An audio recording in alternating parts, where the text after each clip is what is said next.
밤은 깊고 세상은 고요합니다. 지금 이 순간 당신이 듣게 될 이야기는 성서보다 오래된 기억에 관한 것입니다. 종이가 발명되기 전 인간은 젖은 점토의 손가락으로 역사를 눌러 새겼고 그 점토는 불 속에서도 타지 않았습니다. 오히려 더 단단해졌죠. 마치 비밀을 지키기 위해 태어난 것처럼요. 19세기 이라크의 사막 한가운데서 그 점토판들이 발견되었을 때 학자들은 두려움에 떨었습니다. 그들이 발견한 것은 단순한 유물이 아니었습니다. 그것은 우리가 처음이라 믿어온 이야기가 사실은 처음이 아니었다는 증거였으니까요. 밤의 고요 속에서 우리는 시간을 거슬러 올라갑니다. 성서 이전이라는 말을 천천히 입안에서 굴려보세요. 성서 이전, 그것은 단지 시간의 문제가 아닙니다. 그것은 우리가 믿어온 시작 이전의 시작, 우리가 알던 창조 이전의 창조를 의미합니다. 인간이 파피루스에 글을 쓰기 전, 양피지에 율법을 기록하기 전, 그보다 훨씬 오래전부터 이야기는 존재했습니다. 다만 그 이야기는 종이가 아닌 흙 위에, 잉크가 아닌 쐐기 모양의 흔적으로 새겨져 있었습니다. 메소포타미아, 두 강 사이의 땅, 티그리스와 유프라테스가 흐르는 그곳에서 인류 최초의 문명이 탄생했습니다. 그들은 수메르인이라 불렸고 그들이 만든 문자는 서령 문자라 불렸습니다. 쐐기 모양의 흔적들, 갈대로 만든 펜을 젖은 점토에 눌러 만든 그 작은 쐐기들은 인간의 기억을 영원히 남기는 방법이었습니다. 점토는 부드러울 때 모든 것을 받아들이지만 한번 불에 구워지면 돌보다 단단해집니다. 시간도 물도 심지어 불조차도 그 기억을 지울 수 없었습니다. 19세기 중반 영국과 프랑스의 고고학자들이 이라크의 사막을 파헤치기 시작했을 때 그들은 무엇을 찾고 있었을까요? 어쩌면 성서의 증거를 찾고 있었는지도 모릅니다. 바벨탑의 흔적, 니느웨의 유적, 바빌론의 성벽. 그들은 성서에 기록된 장소들이 실제로 존재했음을 증명하고 싶었습니다. 하지만 그들이 발견한 것은 예상과 달랐습니다. 아니, 예상보다 훨씬 더 불편한 것이었습니다. 점토판들, 수천 수만 장의 점토판들이 모래 아래 잠들어 있었습니다. 처음에는 그저 고대의 기록물로 여겨졌습니다. 행정문서, 거래 내역, 왕들의 업적 같은 것들이겠거니 생각했습니다. 하지만 학자들이 서령 문자를 해독하기 시작하면서 그들은 점점 더 깊은 불안에 빠져들었습니다. 점토판에 새겨진 이야기들이 너무도 익숙했기 때문입니다. 창조, 정원, 인간, 홍수, 이 모든 이야기가 점토판 위에 있었습니다. 성서보다 1000년, 어떤 것은 2000년이나 앞선 시대의 기록 속에 말이죠. 천지창조의 이야기가 있었고 낙원의 이야기가 있었으며 금지된 지식의 이야기가 있었고 전 세계를 뒤덮은 홍수의 이야기가 있었습니다. 마치 성서를 읽는 것 같았지만 그것은 성서가 아니었습니다. 그것은 성서보다 훨씬 오래된 성서의 원형이었습니다. 학자들은 충격에 빠졌습니다. 조지 스미스라는 젊은 대형 박물관 직원이 처음으로 길가메시 서사시 속 홍수 이야기를 번역했을 때 그는 너무 흥분한 나머지 옷을 벗고 방 안을 뛰어다녔다고 합니다. 하지만 그 흥분 뒤에는 깊은 당혹감이 있었습니다. 노아의 방주 이야기가 사실은 우트나피시팀의 이야기였다면 성서의 독창성은 어디에 있는 걸까요? 아담과 이브의 이야기가 수메르 신화의 변형이라면 계시란 무엇을 의미하는 걸까요? 질문은 조용히 그러나 집요하게 울려 퍼졌습니다. 우리가 처음이라 믿어온 이야기는 정말 처음이었을까요? 우리가 신의 계시라 믿어온 이야기는 정말 하늘에서 내려온 것일까요? 아니면 그것은 더 오래된 이야기의 메아리였을까요? 인간이 인간에게 물려준, 문명이 문명에게 전해준 점토에서 파피루스로, 서령 문자에서 히브리 문자로 옮겨 적은 이야기였을까요?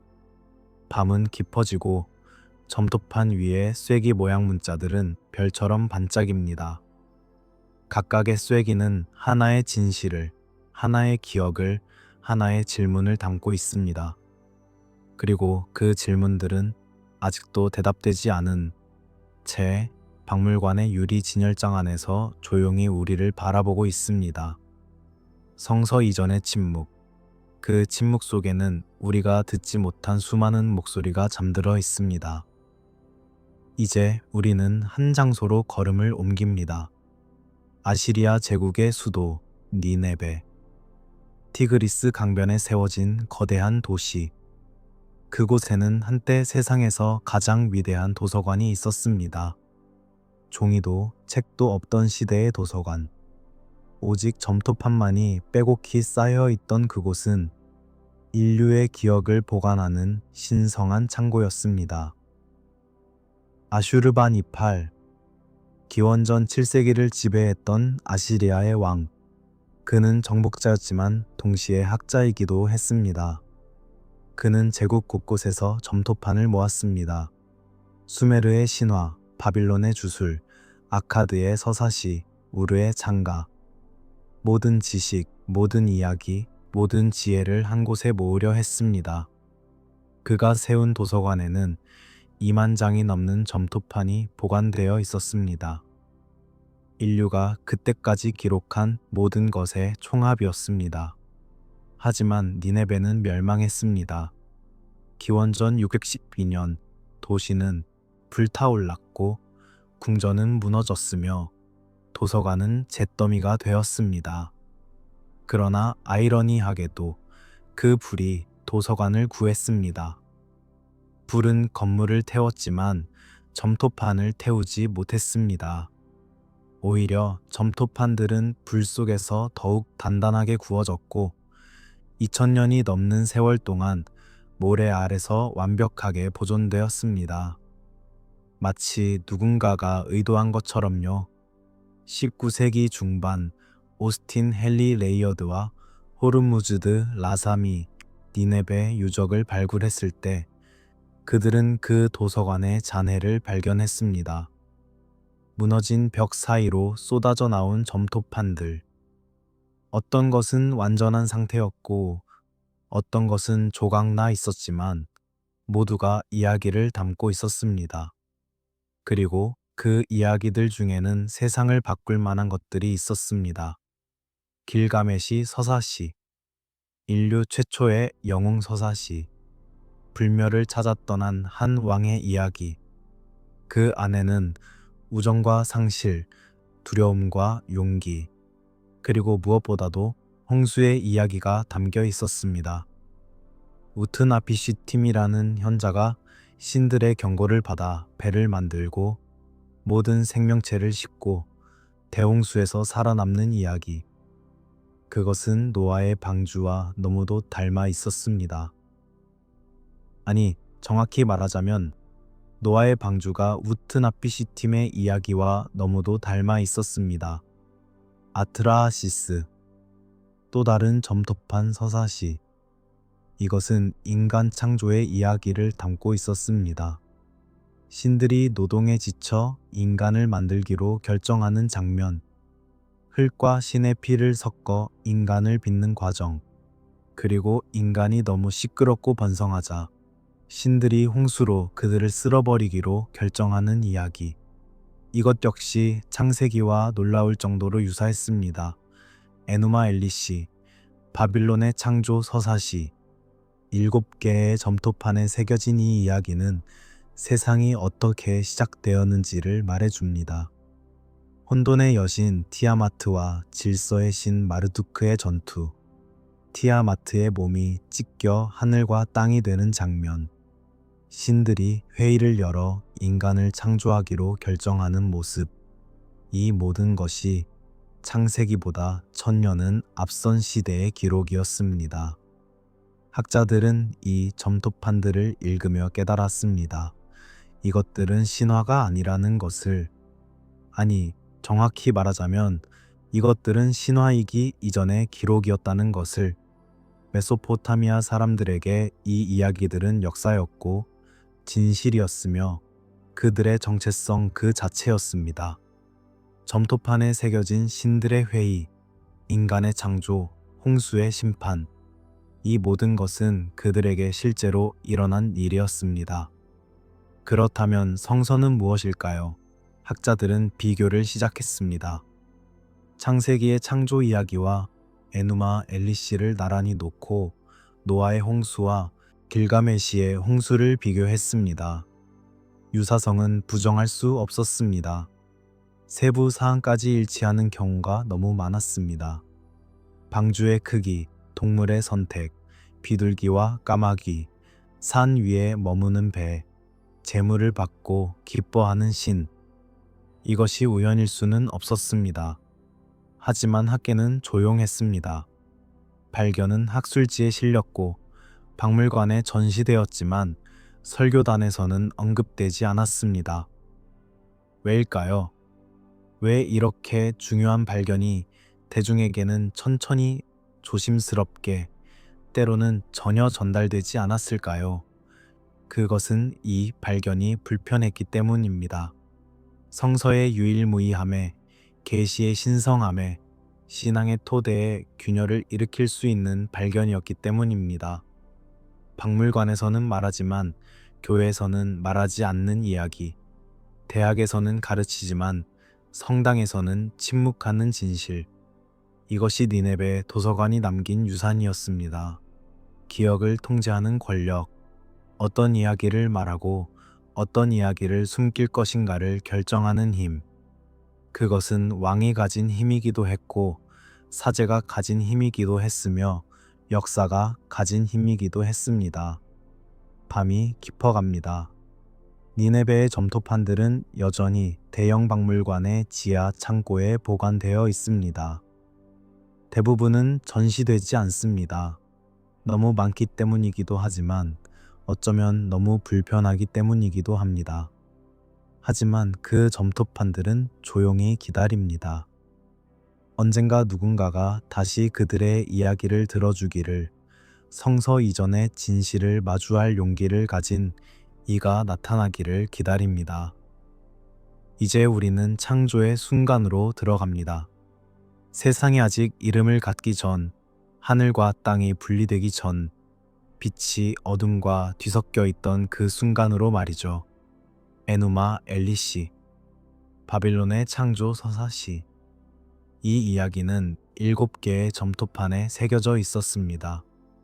우연히도 창세기의 창조 역시 7날에 걸쳐 이루어집니다. 7이라는 숫자. 그것은 단순한 우연일까요? 아니면 기억의 잔향일까요? 첫 번째 점토판은 혼돈을 말합니다. 태초에는 압수와 티아마트가 있었습니다. 담수의 신과 바다의 여신, 남성과 여성, 질서와 혼돈, 그들의 물이 섞여 신들이 태어났습니다. 하지만 신들은 시끄러웠고 압수는 그들을 파괴하려 했습니다. 젊은 신들은 압수를 죽였고 티아마트는 복수를 계획했습니다. 혼돈이 질서를 파괴하려는 순간 새로운 영웅이 필요했습니다. 두 번째 점토판은 마르두크의 등장을 노래합니다. 젊고 강한 신, 폭풍의 주인. 그는 신들에게 제안합니다. 자신이 티아마트를 물리치는 대가로 모든 신들 위에 군림하는 왕이 되겠다고. 신들은 동의했고 마르두크는 무장했습니다. 활과 화살, 그물과 바람, 번개와 폭풍. 그는 티아마트를 향해 나아갔습니다. 세 번째 점토판은 전투를 묘사합니다. 티아마트는 괴물들을 이끌고 왔습니다. 뱀과 용, 정할 인간과 악마들. 하지만 마르두크는 두려워하지 않았습니다. 그는 티아마트의 입에 바람을 불어넣어 몸을 부풀게 했고 화살로 그녀의 심장을 관통했습니다. 티아마트가 쓰러지자 마르두크는 그녀의 몸을 반으로 갈랐습니다.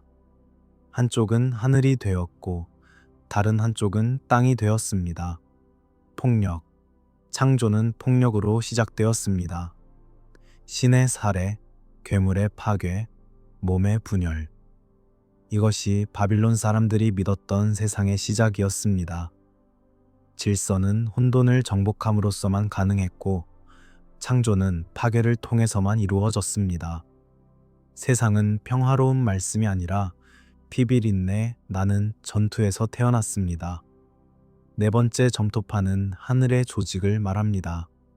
마르두크는 티아마트의 윗부분으로 하늘을 만들고 별들의 자리를 정했습니다. 달의 궤도, 해의 경로, 계절의 순환, 모든 것이 질서를 얻었습니다. 그는 또한 신들에게 각자의 역할을 부여했습니다. 누구는 비를 내리고, 누구는 곡식을 자라게 하고, 누구는 운명을 기록합니다. 다섯 번째 점토파는 땅의 형성을 노래합니다. 티아마트의 아랫부분으로 땅을 만들고 강들을 흐르게 하고 산들을 솟아오르게 했습니다. 티그리스와 유프라테스가 티아마트의 눈에서 흘러나왔다는 시적인 표현도 있습니다. 죽은 여신의 눈물이 생명을 주는 강이 되었다는 것. 파괴가 창조로 전환되는 순간입니다. 여섯 번째 점토파는 인간의 창조를 다룹니다. 신들은 여전히 일해야 했습니다. 운하를 파고 신전을 짓고 재물을 준비하는 일. 그들은 지쳤습니다. 마르두크는 해결책을 제시했습니다. 인간을 만들자고, 신들을 위해 일할 존재를 창조하자고. 그래서 그들은 키누라는 신을 죽이고 그의 피로 점토를 반죽하여 인간을 빚었습니다. 인간은 신의 노동을 대신하기 위해 태어났습니다. 일곱 번째 점토파는 마르두크의 찬양으로 끝납니다. 그의 50개의 이름이 나열되고 각 이름마다 그의 위대함이 노래됩니다. 창조는 완성되었고 질서는 확립되었으며 마르두크는 영원한 왕이 되었습니다. 이야기는 끝났습니다. 7개의 점토판에 담긴 7번의 창조가 마무리되었습니다. 그런데 이제 창세기를 생각해 봅시다. 첫째 날 빛이 어둠에서 분리됩니다. 둘째 날 물이 위와 아래로 나뉩니다. 셋째 날 땅과 바다가 구분되고 식물이 자랍니다. 넷째 날 해와 달과 별이 하늘에 배치됩니다. 다섯째 날 물고기와 새가 창조됩니다. 여섯째 날 동물과 인간이 만들어집니다. 일곱째 날 신은 쉽니다. 구조가 놀랍도록 유사합니다. 혼돈에서 질서로의 이동, 하늘과 땅의 분리, 천체의 배치, 생명의 창조, 그리고 마지막 인간. 차이가 있다면 분위기입니다. 에누마 엘리시는 폭력적이고 드라마틱합니다. 신들이 싸우고 괴물이 죽고 피가 흐릅니다. 반면 창세기는 고요합니다. 신이 말하고 빛이 생기고 모든 것이 좋았습니다. 폭력이 사라지고 평화가 자리 잡았습니다. 이것은 무엇을 의미할까요? 히브리 서기관들은 바빌론의 이야기를 알고 있었습니다. 기원전 6세기 바빌론 포로기 동안 그들은 메소포타미아의 신화를 접했습니다. 에누마 엘리시가 신전에서 낭송되는 것을 들었고 점토판에 새겨진 창조 이야기를 읽었습니다. 그들은 감명받았지만 동시에 거부감을 느꼈습니다. 이 이야기는 훌륭하지만 우리의 신학과 맞지 않는다고 생각했습니다. 그래서 그들은 편집했습니다. 다신교를 단일신교로 바꾸었습니다. 폭력을 말씀으로 대체했습니다. 전투를 창조로 변형했습니다. 티아마트와 마르두크의 이야기를 야훼의 고요한 명령으로 재해석했습니다. 이것은 표절이 아니었습니다. 이것은 신학적 재창조였습니다. 같은 이야기, 다른 신학, 같은 구조, 다른 메시지. 창조는 계시일까요? 아니면 계승일까요? 신이 모세에게 직접 말한 것일까요? 아니면 수천 년간 전해 내려온 이야기를 모세가 새롭게 기록한 것일까요? 이 질문에 답하는 것은 쉽지 않습니다. 어쩌면 두 가지 모두일 수도 있습니다. 계승된 이야기가 계시의 형태로 다시 태어날 수도 있으니까요. 밤은 점점 깊어지고 7개의 점토파는 고요히 빛납니다. 각 점토파는 하나의 창조를, 하나의 진실을, 하나의 질문을 담고 있습니다. 그리고 그 질문들은 여전히 우리를 향해 속삭입니다. 당신의 이야기는 어디서 시작되었나요? 당신이 믿는 진실은 정말 처음부터 있었던 것인가요? 아니면 그것도 누군가의 기억을, 누군가의 이야기를 이어받은 것인가요? 이제 우리는 인간의 기원을 들여다봅니다. 우리는 어디서 왔을까요? 무엇으로 만들어졌을까요? 왜 존재하게 되었을까요? 이 질문들은 인류가 의식을 갖게 된 순간부터 던져온 질문들입니다. 그리고 메소포타미아 사람들도 히브리 사람들도 각자의 방식으로 이 질문에 답했습니다. 수메르 신화는 솔직합니다. 인간은 신들의 노동을 대신하기 위해 만들어졌습니다. 태초에 이기기라는 하급, 신들이 있었습니다.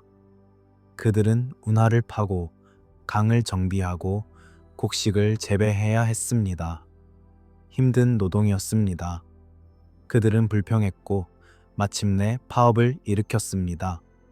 도구를 내려놓고 일을 거부했습니다. 상급 신들은 당황했습니다. 누가 이 일을 할 것인가? 엔키, 지혜의 신이 해결책을 제시했습니다. 대체 노동자를 만들자고. 신과 비슷하지만 신보다 약한, 일할 수 있지만 반항하지 못할 존재를 창조하자고. 그래서 엔키와 님마, 어머니 여신이 함께 인간을 빚기 시작했습니다. 그들은 티그리스 강변에 점토를 가져왔습니다. 그리고 한 신을 죽여 그 피를 점토에 섞었습니다. 신성과 실계의 결합, 영혼과 육체의 혼합, 이렇게 첫 번째 인간이 만들어졌습니다. 하지만 창조는 순조롭지 않았습니다. 아트라시스 서사시는 인간 창조의 시행착오를 기록합니다. 첫 번째 시도는 실패했습니다. 만들어진 존재가 너무 약해서 일을 할 수 없었습니다. 두 번째 시도도 완벽하지 않았습니다. 이번에는 너무 강해서 통제가 불가능했습니다.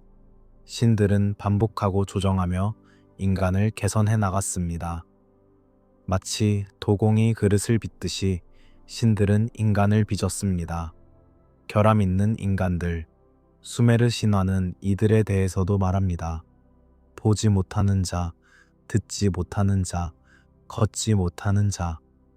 엔키와 님마가 술에 취해 장난으로 만든 인간들도 있었습니다. 완벽하지 않은 창조물들, 하지만 그들도 삶의 자리를 찾았습니다.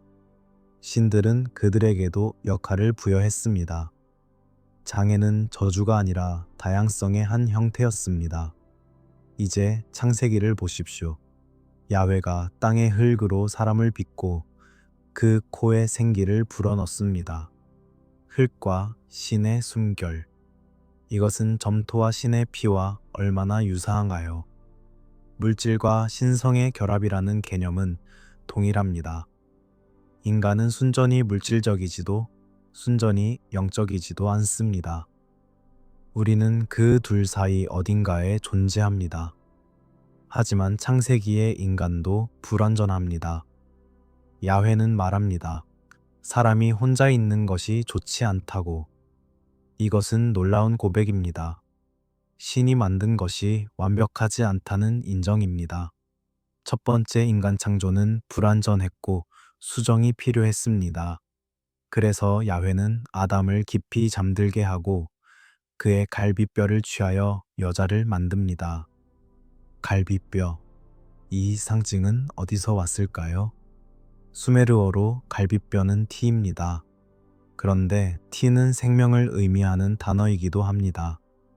닌티라는 여신이 있었는데 그녀의 이름은 갈비뼈의 여인이자 생명을 주는 여인을 동시에 의미했습니다. 언어 유희가 신화가 되고 신화가 성서로 전해졌을 가능성이 있습니다. 수메르 신화에는 또 다른 이야기가 있습니다. 엔키가 딜문의 8식물을 먹고 병에 걸린 이야기, 8부위의 병이 생겼고 8신이 그를 치료하기 위해 소환되었습니다. 그 중 하나가 갈비뼈의 병이었고 닌티가 그것을 치료했습니다. 갈비뼈, 생명, 여성. 이 세 개념이 수메르에서 이미 연결되어 있었습니다. 인간 창조의 진실은 무엇일까요? 우리는 정말 한 번의 완벽한 창조로 탄생했을까요? 아니면 반복과 수정의 결과일까요? 메소포타미아 신화가 말하는 것은 후자입니다. 창조는 과정이었습니다. 시행착오, 실패와 성공, 조정과 개선의 과정. 그리고 그 흔적이 창세기에도 남아 있습니다. 혼자 있는 것이 좋지 않다는 말, 갈비뼈에서 태어난 여성, 불완전함의 인정. 어쩌면 이것이 우리를 더 인간적으로 만듭니다. 우리가 완벽한 창조가 아니라 끊임없는 조정의 결과라면 우리의 불완전함은 결함이 아니라 본질입니다. 우리가 신의 노동을 대신하기 위해 만들어졌다면 일하는 것은 저주가 아니라 목적입니다. 우리가 흙과 신성의 혼합이라면 우리는 땅에 속하면서도 하늘을 갈망할 수밖에 없습니다. 밤은 더욱 깊어지고 점토로 빚어진 인간의 형상이 어둠 속에서 천천히 드러납니다.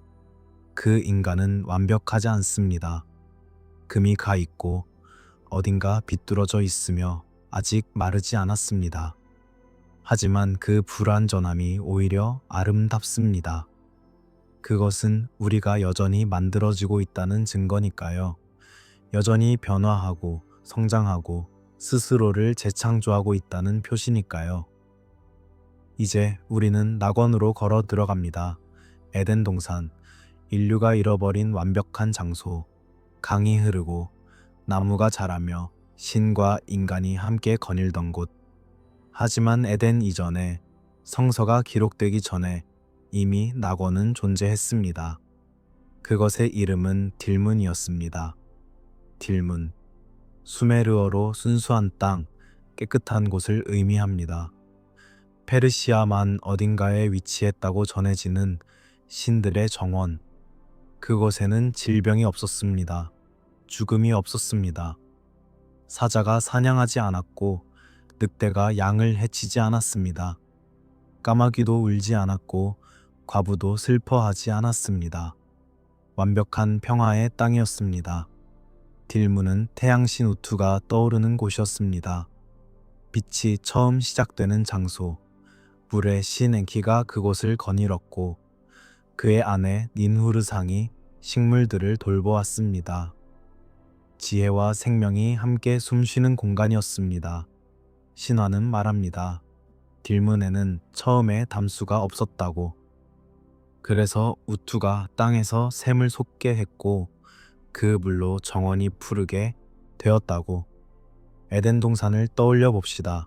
창세기는 말합니다. 동쪽 에덴에 동산을 두었다고. 그곳에서 강이 흘러나와 네 갈래로 나뉘었다고.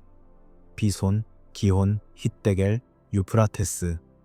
마지막 두 강은 우리가 압니다. 티그리스와 유프라테스. 메소포타미아의 두 생명줄. 에덴은 지리적으로 메소포타미아 어딘가에 있었습니다. 딜문과 에덴의 유사성은 놀랍습니다. 둘 다 동쪽에 있었습니다. 둘 다 강이 흘렀습니다. 둘 다 신이 거닐던 정원이었습니다. 둘 다 나무들이 가득했고 그중 특별한 나무들이 있었습니다. 딜문에는 8가지 식물이 있었는데 그것들은 특별한 힘을 가진 신성한 식물이었습니다. 에덴에는 생명나무와 선악을 알게 하는 나무가 있었습니다. 하지만 중요한 차이가 있습니다. 딜문에는 금지가 없었습니다. 엔키는 자유롭게 식물을 먹었습니다. 물론 그것이 문제를 일으켰지만 그것은 처벌이 아니라 병이었습니다. 반면 에덴에는 명확한 금지가 있었습니다. 선악을 알게 하는 나무의 열매를 먹지 말라. 먹는 날에는 반드시 죽으리라. 자유의 낙원이 순종의 낙원으로 바뀐 것입니다. 왜 이런 변화가 생겼을까요? 수메르의 딜문은 신들의 공간이었습니다. 인간은 거기 살지 않았습니다. 그것은 신화 속 이상향이었고 도달할 수 없는 완벽함의 상징이었습니다. 하지만 히브리의 에덴은 인간이 실제로 살았던 곳이었습니다. 잠시나마 아담과 이브가 거기 있었습니다. 그래서 규칙이 필요했습니다. 인간이 신의 공간에 거주하려면 경계가 있어야 했습니다. 금지된 나무. 이 개념은 흥미롭습니다. 왜 나무일까요? 왜 과일일까요? 고대 근동의 신화에서 나무는 지식과 생명을 상징했습니다. 메소포타미아의 많은 인장에 신성한 나무가 새겨져 있습니다. 두 천사나 신이 나무를 지키는 모습. 나무는 우주의 중심이었고 천상과 지상을 연결하는 축이었습니다. 선악을 아는 것. 이것은 무엇을 의미할까요? 히브리어로 토부아라, 좋음과 나쁨. 하지만 이것은 단순한 도덕적 판단이 아닙니다. 이것은 모든 것을 아는 것, 신처럼 되는 것을 의미합니다. 뱀이 이브에게 말합니다. 너희가 그것을 먹으면 너희 눈이 밝아져 신과 같이 되리라. 금지된 것은 지식 자체였습니다. 아니, 더 정확히 말하면 신의 특권에 도전하는 지식이었습니다. 딜문으로 돌아가 봅시다. 엔키가 8식물을 먹었을 때 닌후르상은 화를 냈습니다. 그녀는 엔키를 저주했고 엔키는 죽어가기 시작했습니다. 하지만 결말은 달랐습니다. 여우가 중재했고 닌후르상은 용서했으며 8 여신이 소환되어 엔키를 치료했습니다. 죽음이 아니라 회복이었습니다. 추방이 아니라 화해였습니다. 에덴에서는 용서가 없었습니다. 아담과 이브가 나무 열매를 먹었을 때 그들은 즉시 추방당했습니다. 그룹 천사가 불타는 검으로 길을 막았고 그들은 다시는 돌아갈 수 없었습니다. 낙원은 영원히 닫혔습니다. 인간은 땅을 경작하며 고통스럽게 살아야 했고 여자는 해산의 고통을 겪어야 했습니다. 벌이 명확했습니다. 왜 이렇게 가혹했을까요? 어쩌면 그것은 경고였을지도 모릅니다. 신의 영역을 침범하지 말라는, 인간의 한계를 받아들이라는, 지식에는 대가가 따른다는 교훈. 에덴 이야기는 낙원의 기억이자 동시에 경고였습니다. 우리는 한때 완벽한 곳에 있었지만 우리의 욕망이 우리를 추방시켰다고. 하지만 다른 해석도 가능합니다. 어쩌면 추방은 성장의 필수 조건이었을지도 모릅니다. 에덴에 머무는 것은 어린아이로 남는 것이었습니다. 순진하고 의존적이며 무지한 상태. 지식을 얻는다는 것은 성장하는 것이었고 성장은 필연적으로 분리를 의미했습니다. 우리는 낙원을 떠나야만 인간이 될 수 있었습니다. 밤의 정원은 고요합니다. 딜문은 사라졌고 에덴은 잃어버렸습니다. 하지만 그 기억은 남아 있습니다. 모든 문화가 낙원의 신화를 가지고 있습니다. 황금시대, 이상향, 완벽했던 과거. 우리는 그곳으로 돌아갈 수 없지만 그곳을 기억합니다. 그리고 그 기억이 우리를 앞으로 나아가게 합니다. 잃어버린 것을 되찾으려는 노력이, 새로운 낙원을 만들려는 시도가 인류 역사의 원동력이 되어 왔으니까요. 이제 물이 밀려옵니다. 하늘이 열리고 땅에 샘이 터지며 모든 것을 삼키는 홍수가 시작됩니다. 이것은 인류가 공유하는 가장 오래된 재난의 기억입니다. 거의 모든 문화에 홍수 이야기가 있습니다. 메소포타미아에서, 그리스에서, 인도에서, 중국에서, 심지어 아메리카 대륙에서도. 왜일까요? 왜 인류는 홍수를 기억하는 걸까요? 메소포타미아를 생각해 봅시다. 티그리스와 유프라테스 강 사이의 평평한 땅. 그곳은 비옥했지만 위험했습니다. 매년 봄이 되면 두 강이 범람했습니다. 북쪽 산맥의 눈이 녹아 물이 불어났고 때로는 제방을 넘어 도시를 삼켰습니다. 홍수는 현실이었습니다. 주기적으로 반복되는 재난이었습니다. 고고학자들은 실제로 홍수의 흔적을 발견했습니다. 수메르 도시들의 지층에서 두꺼운 퇴적층이 나왔습니다. 순수한 점토층.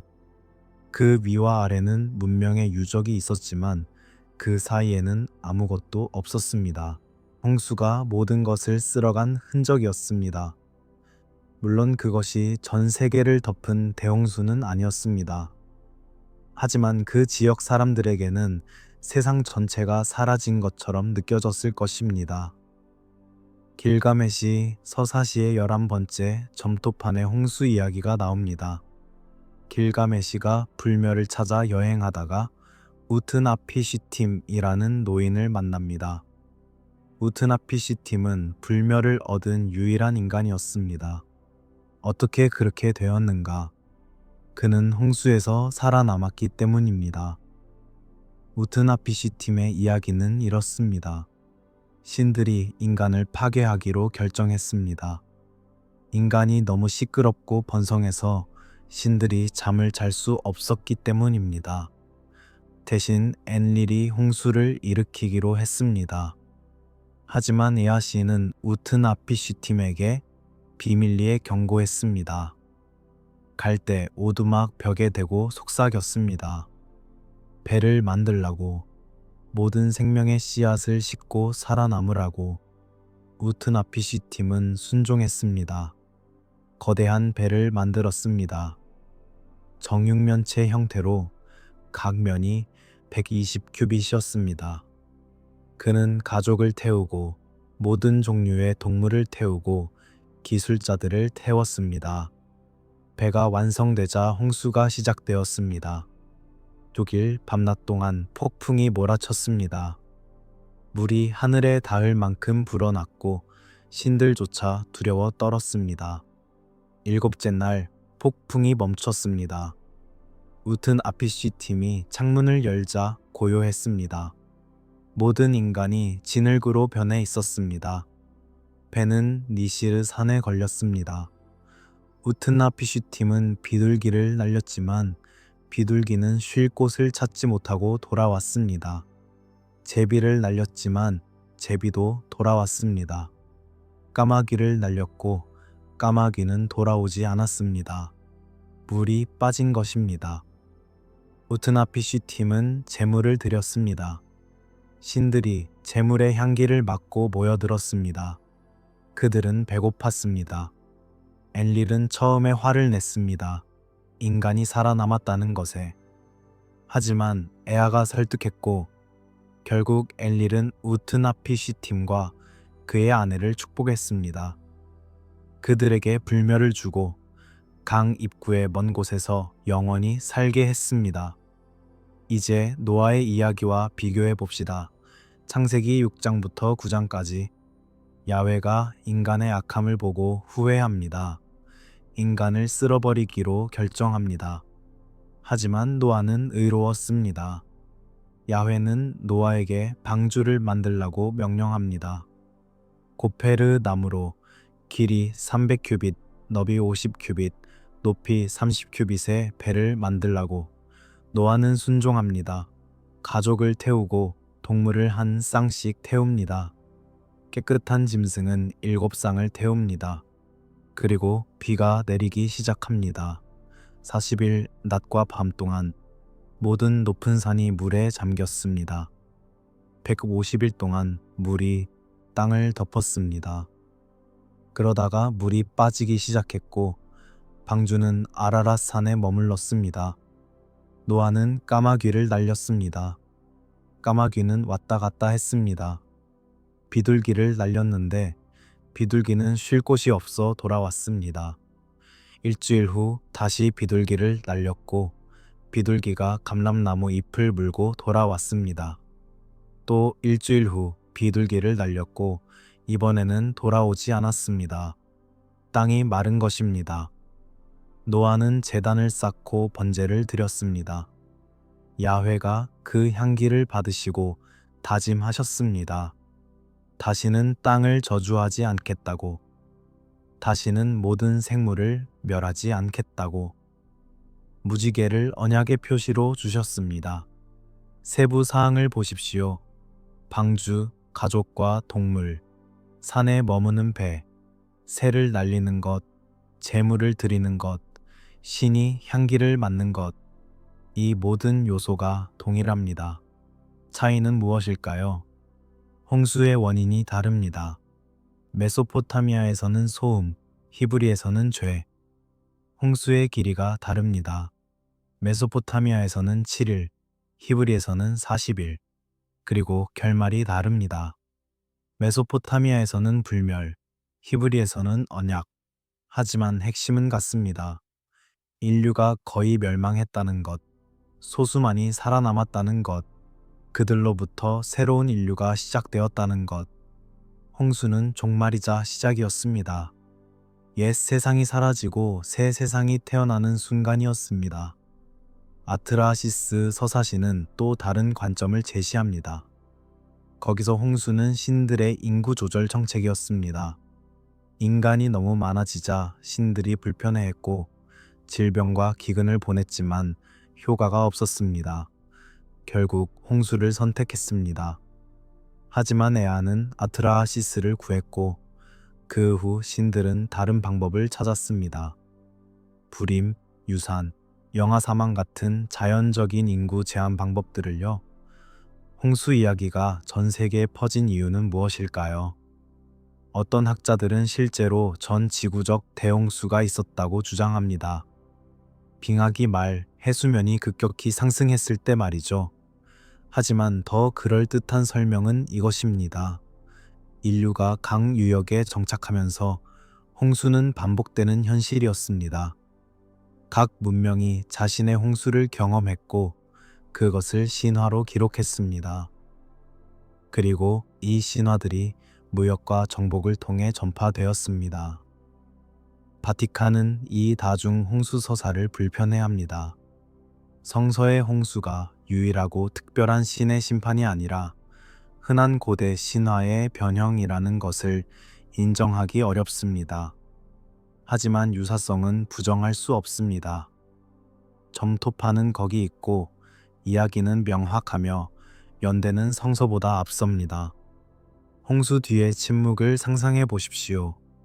물이 빠지고 진흙이 드러나고 시체들이 썩어가는 고요함, 살아남은 자들의 죄책감.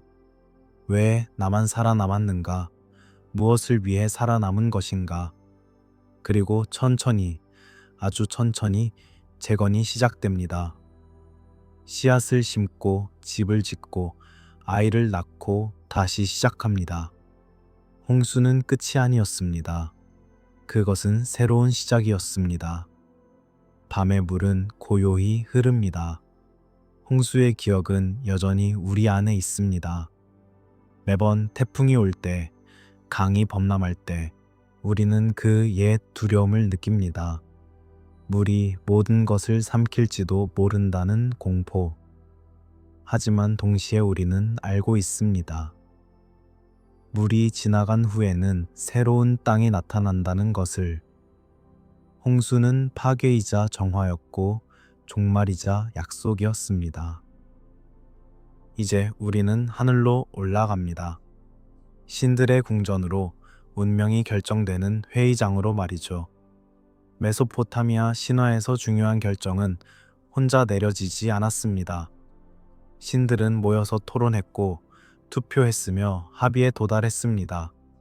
이것은 민주주의의 원형이었습니다. 심지어 신들의 세계에도 권력 분산이 있었던 것입니다. 아누나키. 이 이름을 천천히 발음해 보십시오. 아누나키. 하늘과 땅의 신들, 위대한 신들의 모임. 수메르어로 아누는 하늘을 의미하고 키는 땅을 의미합니다. 아누나키는 하늘에서 땅으로 내려온 신들, 혹은 하늘과 땅을 다스리는 신들을 뜻했습니다. 그들은 50명, 혹은 어떤 전승에서는 300명이었습니다. 아누나키의 평의회는 어떻게 작동했을까요? 가장 높은 신 아누가 의장이었습니다. 그 아래에 엔릴, 공기와 폭풍의 신, 에아, 물과 지혜의 신, 닌후르상 어머니 여신, 이들이 핵심 구성원이었습니다. 하지만 결정은 모든 아누나키가 참여하여 내렸습니다. 인간을 창조할 것인가? 홍수를 일으킬 것인가? 누구에게 왕권을 줄 것인가? 이런 중대한 문제들이 회의에서 결정되었습니다. 운명의 서판이라는 개념이 있었습니다. 매, 혹은 투푸시마티라고 불렸습니다. 이것은 우주의 법칙이 새겨진 점토판이었습니다. 누가 이것을 소유하느냐가 궁극적인 권력을 의미했습니다. 에누마 엘리시에서 마르두크가 티아마트를 물리친 후 그는 운명의 서판을 차지했습니다. 그래서 그는 모든 신들의 왕이 될 수 있었습니다. 이제 창세기로 돌아가 봅시다. 1장 26절 하나님이 말씀하십니다. 우리의 형상을 따라 우리의 모양대로 우리가 사람을 만들자. 우리 복수형입니다. 왜일까요? 전통적인 해석은 이것이 삼위일체를 암시한다고 말합니다. 하지만 더 단순한 설명이 있습니다. 이것은 신들의 회의 장면의 흔적입니다. 히브리 성서 곳곳에 복수형 흔적이 남아 있습니다. 창세기 3장 22절 사람이 선악을 아는 일에 우리 중 하나같이 되었다. 창세기 11장 7절 바벨탑 이야기에서 우리가 내려가서 그들의 언어를 혼란하게 하자. 이사야 6장 8절 내가 누구를 보내며 누가 우리를 위하여 갈고. 시편 82편은 더욱 명확합니다. 하나님이 신들의 모임 가운데 서시며 신들 중에서 재판하시니라. 이것은 무엇을 의미할까요? 히브리 신앙이 완전히 단일 신교가 되기 전에 과도기가 있었다는 것입니다. 야훼를 최고신으로 인정하지만 다른 신적 존재들의 존재를 부정하지 않던 시기. 이것을 단일 신교, 즉 헤노테이즘이라고 부릅니다. 많은 신이 있지만 우리는 하나만 섬긴다는 신앙입니다. 바빌론 포로기가 전환점이었습니다. 기원전 586년 예루살렘이 함락되고 유대인 엘리트들이 바빌론으로 끌려갔습니다. 70년 동안 그들은 그곳에서 살았습니다. 그들은 바빌론의 신전을 보았고 제일을 목격했으며 신화를 들었습니다. 아누나키, 에누마, 엘리시, 길가메시. 이 모든 이야기가 그들의 귀에 들어왔습니다.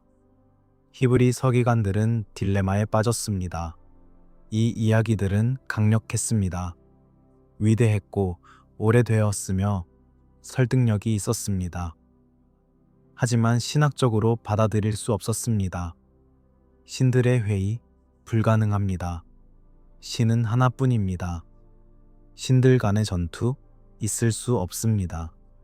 우리 신은 전지전능하고 유일합니다.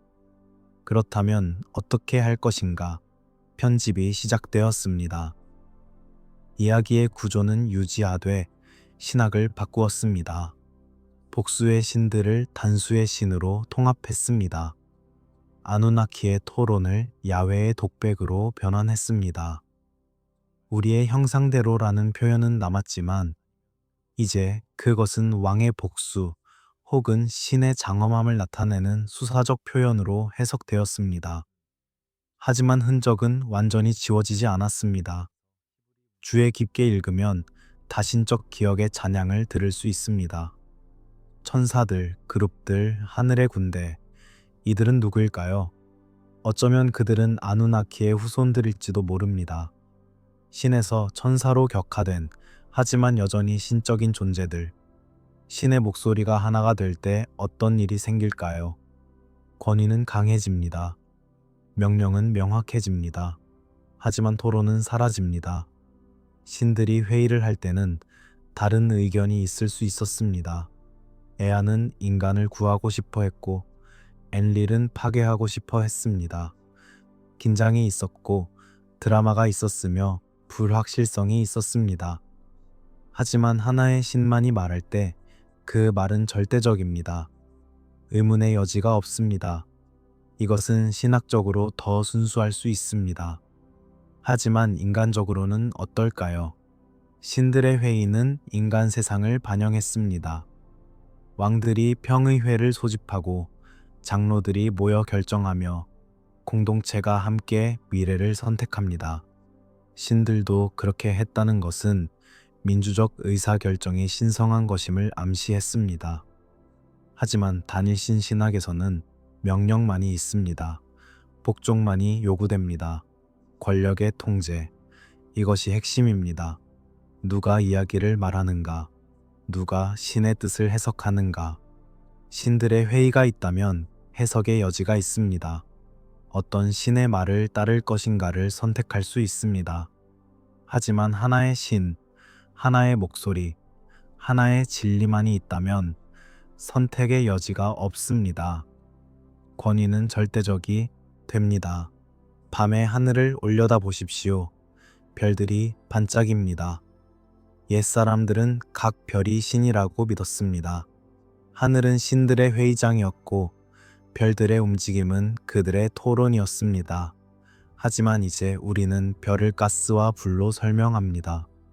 신들은 사라졌고 물리 법칙만이 남았습니다. 하지만 가끔 아주 조용한 밤에 여전히 들을 수 있습니다. 별들의 속삭임을, 신들의 토론을, 하나가 되기 전에 다수의 목소리를 말이죠. 이제 우리는 금지된 것들의 영역으로 들어갑니다. 가르쳐서는 안 되는 지식, 알아서는 안 되는 비밀, 존재해서는 안 되는 존재들의 세계로 말이죠. 그리고 그 중심에는 뱀이 있습니다. 뱀. 창세기에서 뱀은 교활한 존재로 등장합니다. 이브를 유혹하여 금지된 과일을 먹게 만드는 악의 화신. 하지만 메소포타미아에서 뱀은 전혀 다른 의미를 가졌습니다. 뱀은 지혜의 상징이었습니다. 재생과 변화의 상징이었습니다. 뱀이 허물을 벗는 것은 불멸과 갱신을 의미했습니다. 엔키, 메소포타미아의 지혜의 신은 종종 뱀과 연관되었습니다. 그의 상징은 두 마리의 뱀이 꼬인 지팡이였습니다. 카두크스의 원형이죠. 엔키는 인류의 친구였습니다. 그는 인간에게 문명을 가르쳤습니다. 농업, 건축, 기술, 마법. 신들이 홍수로 인간을 파괴하려 할 때도 엔키는 인간을 구했습니다. 길가메시 서사시에도 뱀이 나옵니다. 길가메시가 마침내 불멸의 식물을 찾았을 때 그가 목욕하는 사이 뱀이 그것을 훔쳐 먹었습니다. 뱀은 허물을 벗으며 젊어졌고 길가메시는 불멸을 잃었습니다. 뱀은 악당이 아니라 자연의 순환을 상징했습니다. 인간은 죽지만 생명은 계속된다는 것을 말이죠. 그런데 창세기에서 뱀은 저주받습니다. 너는 배로 다니고 흙을 먹을 것이며 여자의 후손과 원수가 될 것이다. 무엇이 바뀐 걸까요? 왜 지혜의 상징이 악의 상징이 되었을까요? 답은 지식에 대한 태도의 변화에 있습니다. 메소포타미아에서 지식은 선물이었습니다. 신들이 인간에게 준 축복이었습니다. 엔키는 기꺼이 가르쳤고 인간이 현명해지는 것을 기뻐했습니다. 하지만 히브리 신학에서 지식은 위험했습니다. 특히 신의 영역에 속한 지식은 금지되었습니다. 인간은 자신의 위치를 알아야 했고 한계를 받아들여야 했습니다. 뱀은 그 경계를 넘게 한 존재였습니다. 그래서 처벌받았습니다. 그리고 그와 함께 지식 자체가 의심스러운 것이 되었습니다. 무지는 순수함이 되었고 질문은 불경이 되었으며 호기심은 죄가 되었습니다. 하지만 뱀만 있는 것이 아닙니다. 에녹서, 외경에 속하는 유대교 문헌은 감시자들에 대해 말합니다. 하늘의 천사들이 땅으로 내려왔습니다. 인간 여자들이 아름다운 것을 보고 그들과 결혼했습니다. 그리고 인간에게 금지된 지식을 가르쳤습니다. 아자젤은 무기 만드는 법을 가르쳤습니다. 검과 칼, 방패와 갑옷, 전쟁의 기술이었습니다. 세미야자는 주술과 약초를 가르쳤습니다. 치료와 독살의 기술이었습니다. 아마라스는 마법을 가르쳤고 바라키엘은 점성술을 가르쳤으며 코카비엘은 별자리를 가르쳤습니다. 이 모든 지식은 인간이 알아서는 안 되는 것들이었습니다. 그 결과는 무엇이었을까요? 감시자들과 인간 여자들 사이에서 네피림이 태어났습니다. 거인들, 영웅들, 명성 있는 자들.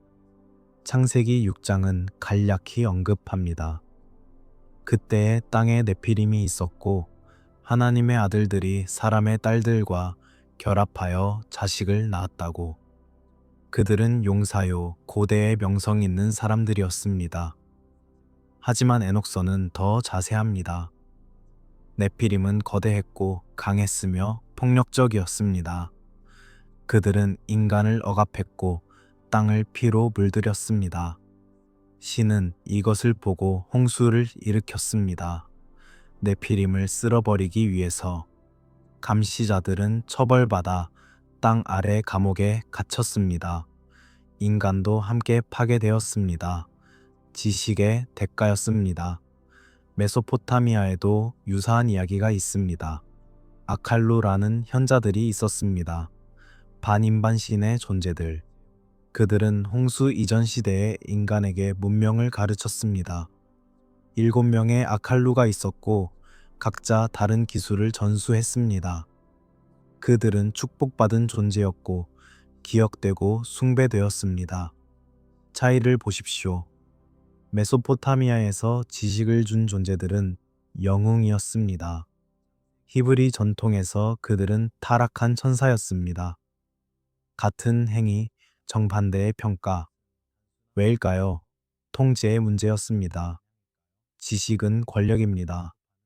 누가 지식을 소유하고 누가 지식을 나누며 누가 지식을 받을 자격이 있는가? 메소포타미아 사제들은 지식을 공유하는 것이 그들의 역할이라고 믿었습니다. 그들은 엔키의 후예였고 아칼루의 전통을 이었습니다. 하지만 히브리 사제들은 지식이 신성한 독점물이라고 믿었습니다. 야훼만이 주실 수 있고 오직 선택된 자들만이 받을 수 있다고 생각했습니다. 뱀이 이브에게 말했습니다. 너희가 그것을 먹으면 눈이 밝아져 선악을 알게 되고 신과 같이 되리라. 이것이 유혹이었을까요? 아니면 진실이었을까요? 실제로 그들은 눈이 밝아졌습니다. 선악을 알게 되었습니다. 어떤 의미에서는 신과 같이 되었습니다. 뱀은 거짓말하지 않았습니다. 다만 대가를 말하지 않았을 뿐입니다. 바티칸이 두려워한 것은 무엇이었을까요? 악마가 아니었습니다. 그들이 정말로 두려워한 것은 교사로서의 신들, 지식을 나누는 존재들, 인간이 스스로 깨달음에 도달할 수 있다는 가능성이었습니다. 중재자 없이, 사제 없이, 교회 없이 말이죠. 아누나키, 감시자, 아칼루. 이들은 모두 같은 원형을 가리킵니다. 하늘에서 내려와 인간을 가르친 존재들. 그들이 선이었는지 악이었는지는 관점의 문제입니다. 하지만 한 가지는 분명합니다. 그들은 지식을 민주화했고 그것이 권력 구조의 위협이 되었습니다. 밤은 깊어지고 뱀은 조용히 미끄러집니다. 감시자들은 땅 아래 감옥에서 여전히 신음합니다. 네피림의 뼈는 먼지가 되었습니다. 하지만 그들이 가르친 지식은 사라지지 않았습니다. 인간은 여전히 별을 읽고 약초를 섞으며 무기를 만들고 질문을 던집니다. 지식은 한번 주어지면 거둘 수 없습니다. 그것이 지식의 축복이자 저주입니다. 이제 우리는 돌 앞에 섭니다. 차갑고 단단한 돌, 영원을 약속하는 물질, 율법이 새겨질 때 그것은 점토가 아닌 돌에 새겨집니다. 왜일까요? 점토는 쉽게 쓸 수 있지만 쉽게 지워지기도 합니다. 돌은 새기기 어렵지만 한번 새겨지면 영원히 남습니다. 메소포타미아로 돌아가 봅시다. 운명의 서판, 투푸시마티. 이것은 점토판이었지만 특별한 점토판이었습니다. 거기에는 우주의 법칙이, 신들의 권능이, 왕국의 운명이 새겨져 있었습니다. 누가 이것을 소유하는가가 곧 누가 세상을 지배하는가를 의미했습니다. 에누마 엘리시에서 마르두크는 티아마트를 물리치고 운명의 서판을 차지했습니다. 그것이 그의 왕권을 정당화했습니다. 다른 신화에서는 아누가 소유했다가 앙주라는 독수리 신에게 도둑 맞기도 합니다. 니누르타가 앙주를 물리치고 서판을 되찾아 질서를 회복합니다. 서판을 둘러싼 끊임없는 투쟁이 있었습니다. 인간 세계에서도 마찬가지였습니다. 하무라비 법전을 생각해 보십시오. 기원전 18세기 바빌론의 왕 하무라비가 만든 법률 집성. 그것은 2미터가 넘는 검은 돌기둥에 새겨졌습니다. 280개의 법률이 설형 문자로 빼곡히 적혀 있었습니다. 기둥 꼭대기에는 함무라비가 태양신 샤마쉬로부터 법을 받는 장면이 조각되어 있었습니다. 이것이 핵심입니다. 법은 인간이 만들지만 신이 승인합니다. 함무라비는 법을 창조한 것이 아니라 샤마쉬로부터 받아왔다고 주장했습니다. 이것이 법에 권위를 부여했습니다. 왕의 명령이 아니라 신의 뜻이었으니까요. 돌에 새김으로써 그 법은 영원해졌고 불변해졌습니다. 이제 신의 산을 생각해 봅시다. 모세가 산에 올라갑니다. 40일 낮과 밤을 금식하며 야훼와 대화합니다. 그리고 내려올 때 2개의 돌판을 가지고 옵니다. 10계명이 새겨진 돌판, 야훼의 손가락으로 직접 쓰여진 것이라고 전해집니다. 돌판, 왜 돌이었을까요? 두루마리에 쓸 수도 있었습니다. 점토판에 새길 수도 있었습니다. 하지만 야훼는 돌을 선택했습니다. 가장 영속적인 물질을. 이것은 이 율법이 시간을 초월한다는 것을, 변하지 않는다는 것을, 절대적이라는 것을 상징했습니다. 하지만 모세가 산에서 내려왔을 때 그는 백성들이 금송아지를 숭배하는 것을 보았습니다. 분노한 모세는 돌판을 던져 깨뜨렸습니다. 깨진 서판. 이것은 무엇을 의미할까요? 율법도 깨질 수 있다는 것일까요? 신의 말씀도 파괴될 수 있다는 것일까요? 모세는 다시 산에 올라가야 했습니다. 새로운 돌판을 준비하고 다시 10계명을 받았습니다. 이번에는 야훼가 직접 쓰지 않았습니다. 야훼가 말하고 모세가 새겼습니다. 미묘한 차이입니다. 첫 번째는 신의 직접적인 기록이었지만 두 번째는 인간의 중재가 들어갔습니다. 깨진 서판은 어떻게 되었을까요? 탈무드에 따르면 모세는 깨진 조각들을 버리지 않고 언약궤에 넣었습니다. 온전한 서판과 함께. 왜일까요?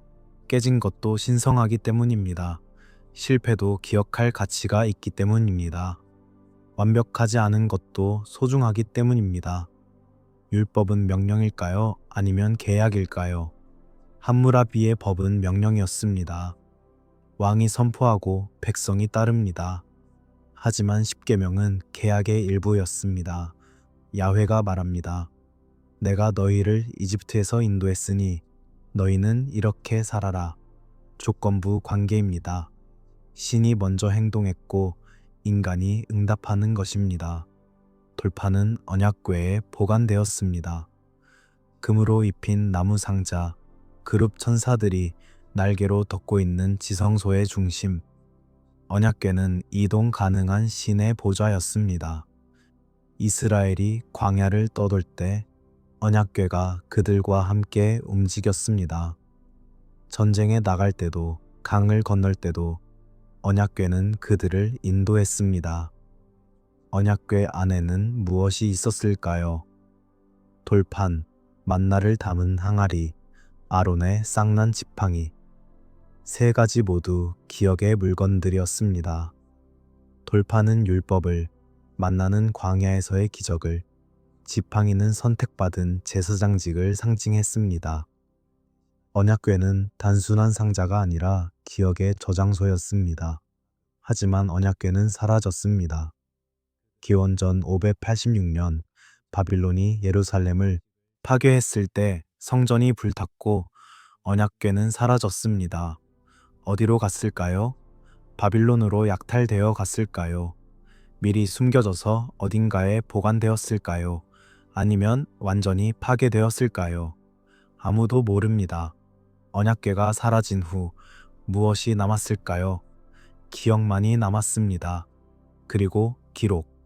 율법은 더 이상 돌판에만 있지 않았습니다.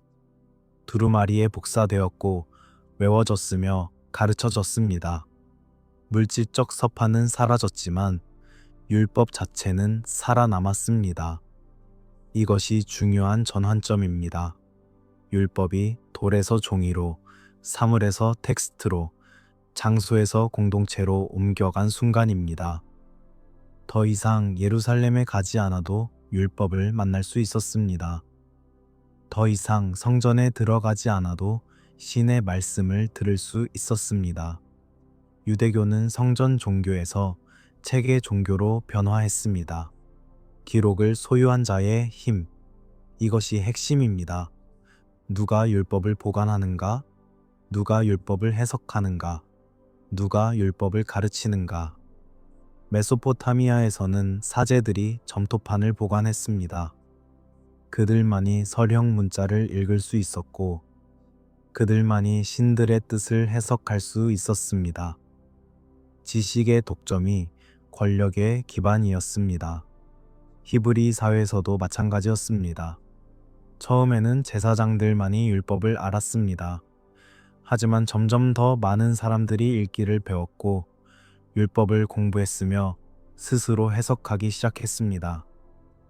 회당이 생겨났고 랍비들이 등장했으며 토론이 번성했습니다. 율법은 독점에서 공유로 옮겨갔습니다. 하지만 권력자들은 항상 통제하려고 했습니다.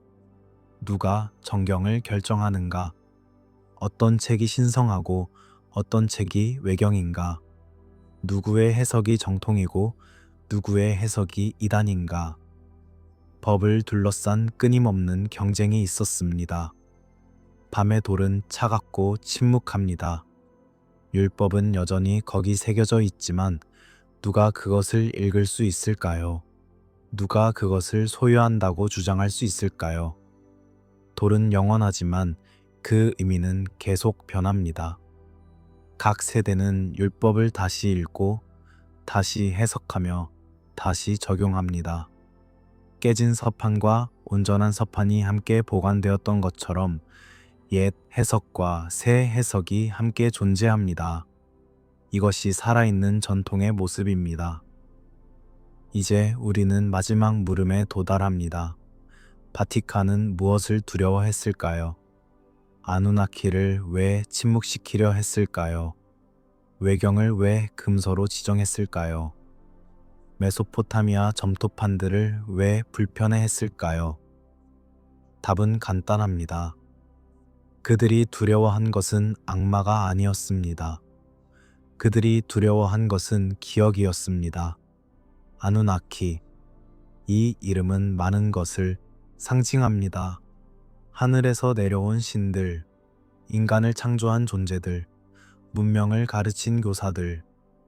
하지만 무엇보다도 아누나키는 이것을 의미합니다. 성서 이전에 이미 이야기가 있었다는 것, 계시 이전에 이미 신화가 있었다는 것, 시작이라고 믿었던 것이 사실은 계속이었다는 것. 성서는 시작이 아니라 편집본입니다. 이것이 점토판들이 증언하는 진실입니다. 창조, 낙원, 홍수, 율법. 이 모든 이야기가 메소포타미아에 이미 있었습니다. 히브리 서기관들은 그것을 접했고 배웠으며 자신들의 신학으로 재해석했습니다. 이것은 부끄러운 일이 아닙니다. 이것은 문화의 자연스러운 과정입니다. 모든 이야기는 더 오래된 이야기에서 태어납니다. 모든 신화는 이전 신화의 메아리를 담고 있습니다. 독창성이란 무에서 창조가 아니라 계승과 변형입니다. 히브리인들은 메소포타미아의 신화를 가져와서 더 높은 것으로 승화시켰습니다. 다신교를 단일신교로, 폭력을 평화로, 자의적 신들을 정의로운 신으로 변화시켰습니다. 이것은 신앙을 약화시키는 것이 아니라 확장시키는 관점입니다. 계시가 진공 속에서 일어나지 않았다는 것을 인정하는 것입니다. 신은 인간의 언어로, 인간의 문화 속에서 인간이 이해할 수 있는 형태로 말씀하신다는 것을 받아들이는 것입니다. 그렇다면 메소포타미아의 신화를 사용하는 것도 신의 방법이었을 수 있습니다. 하지만 바티칸은 이것을 인정할 수 없었습니다. 왜일까요? 권위의 문제 때문이었습니다. 성서가 유일무이한 신의 계시라면 교회는 유일무이한 해석자입니다. 하지만 성서가 더 오래된 전통의 일부라면 교회의 독점은 흔들립니다. 다른 해석의 가능성이 열립니다. 다른 진리의 근원이 인정됩니다. 점토와 두루마리의 공존. 이것이 바티칸이 두려워한 것입니다. 성서 옆에 길가메시가 있고 창세기 옆에 에누마 엘리시가 있으며 모세 옆에 함무라비가 있다는 것. 이것은 성서를 평범하게 만듭니다. 특별한 것이 아니라 여러 고대 문헌 중 하나로 만듭니다. 하지만 다른 관점도 가능합니다. 성서가 고립된 기적이 아니라 인류 지혜의 흐름 속 한 부분이라는 것은 오히려 그것을 더 의미 있게 만들 수 있습니다. 신이 단 한 번, 단 한 민족에게만 말씀하신 것이 아니라 여러 시대에 여러 방식으로 여러 문화를 통해 진리를 드러내셨다는 것을 의미할 수 있으니까요. 침묵 속에서 살아남은 이야기들, 금서가 된 외경들, 에녹서, 희년서, 야셀의 책. 이것들은 왜 정경에서 제외되었을까요? 너무 신화적이었기 때문입니다. 감시자들과 네피림, 하늘의 회의와 운명의 서판. 이런 요소들이 너무 노골적으로 메소포타미아 신화와 닮아 있었습니다. 그래서 제거되었습니다. 하지만 완전히 제거할 수는 없었습니다. 에녹서는 에티오피아 정교회에서 정경으로 인정됩니다. 사해 문서에서 여러 사본이 발견되었습니다. 초기 기독교 문헌들에서 인용되었습니다. 유다서는 에녹서를 인용합니다. 이야기는 살아남았습니다.